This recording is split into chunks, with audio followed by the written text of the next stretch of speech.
Back here at LaxCon 2020 with Steve Stenersen, the president and CEO of U.S. Lacrosse. Steve, big weekend for you guys. We appreciate you carving out a little time. No, it's my pleasure. It is a great weekend. It's a great aggregation of the sport here, and we got a great crowd. What's your favorite part? I know you're stuck in meetings, but what's your favorite part about LaxCon in general for people who have a chance to come? Well, my favorite part is actually just this, what's behind us. And this afternoon is the first time in 3 days I've had a chance to really experience it, but truly get an opportunity to really interact and connect with folks all over the country who are really engaged in the game's growth and development.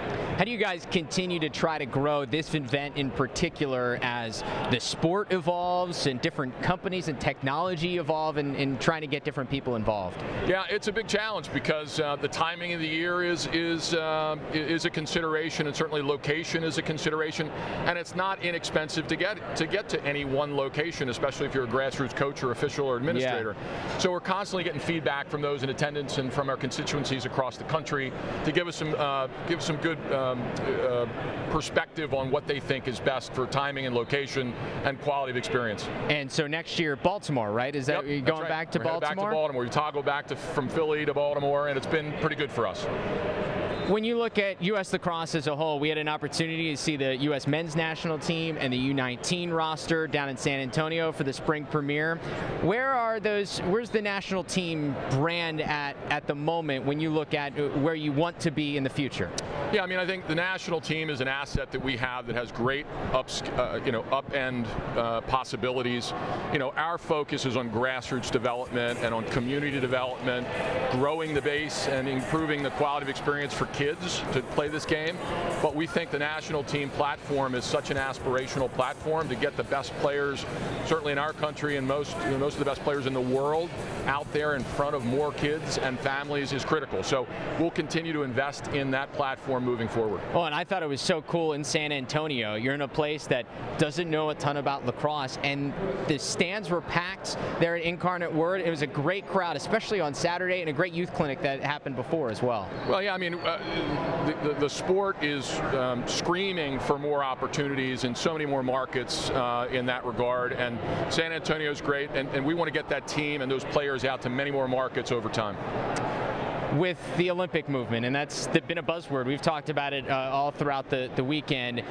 Where are we at now as you continue to look at maybe 2028 as that possible time to get in? So the process is, as you know, World Lacrosse is working on small-sided disciplines and the development of those, and that's really driven by the limitations of our opportunities from the IOC standpoint. But it's also not a unique innovation for sport. We talk about rugby sevens, and there's a small-sided baseball and soccer. So World Lacrosse is evolving those disciplines. Final rule sets for each of those draft disciplines are being developed now, and they'll go out to World Lacrosse members in about 3 to 4 months for ultimate vote at the next General Assembly of World Lacrosse in Limerick, Ireland in July. So once we get those disciplines set, then we start focusing on 2021, and of course the World Games in Birmingham, Alabama is the first real international competition for those small-sided set. And the competition just to be on those rosters for the men's and women's teams is going to be unbelievable. Yeah, I mean, that's the challenge. It's all about roster numbers to get them down to make sure our team sport has a real good shot at Olympic inclusion. And so yes, it's going to be a bit of a different athlete based on the rule sets, and it's going to be highly competitive as well. We've had a chance to talk to World Lacrosse and some of the other countries about growing the sport there, and I wonder, I know you're involved in getting the sport in the Olympics too. Where does U.S. Lacrosse, and where do you feel like the responsibility of U.S. Lacrosse is in terms of, you obviously have a lot of work to grow the sport in this country, but also helping some other countries along as they try to grow the sport as well? Yeah, I mean, we've always made that commitment. I mean, I wear a couple of hats, as you know. My full-time job is with U.S. Lacrosse, but I'm on the board of World Lacrosse as well, and we organizationally have an obligation to invest in and support World Lacrosse development efforts internationally. I've got actually a meeting later today on Chinese lacrosse development and what U.S. Lacrosse can do to support World Lacrosse efforts in that regard. So that is a commitment we'll continue to make. Oh, and Japan gave you guys a run for your money that we saw last weekend. I emailed my friend at the JLA, in fact, who's the president of their board, and congratulated him. And Japan lacrosse has come a long way in a short time, and they're great athletes and real competitors. So. Really impressive. impressive because a lot of those guys didn't even start playing lacrosse until they were in college or out. And really impressive stuff that we saw for them in San Antonio. Finally, I know one of the other key initiatives for U.S. Lacrosse has been diversity, and we spoke to Kyle Harrison yesterday about the panel that he was doing about diversity in lacrosse here this weekend. Where are you guys at in terms of the programs and feeling like you continue to want to take more steps forward? Yeah, no, I appreciate that. It's a critical. Growing the game means we have to make the game more accessible to more families. And Kyle, as you know, is a member of our National Board of Directors, and certainly that is a passion of his.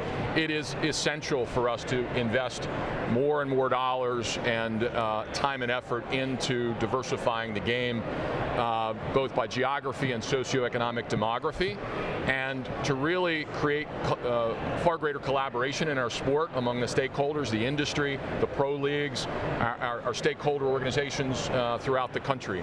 It's essential, and we have to break down these stereotypes about our game only being for some. Yeah. But it's all about accessibility, and that is both affordability and perception. And so, Kyle and others are leading discussions in our organization about key strategies moving forward, but it really does all come down to the need for greater financial investment and greater collaboration among stakeholders. Well, I tell you what, I've been talking about this Trilax program all weekend. One of the coolest things, you give somebody a stick, a ball, and the opportunity to find somewhere else to play, and it just starts the wheels turning. This is really year 2 of Trilax, and we're just in quarter 1 of this year. We're in 64 markets with Trilax events, so really an opportunity to scale there. So find an event. If you know somebody who needs to find a way to play lacrosse, find a Trilax event. Really, really cool stuff. Steve, we appreciate the time on a busy weekend. Thanks, man. Thank you and good luck. My pleasure.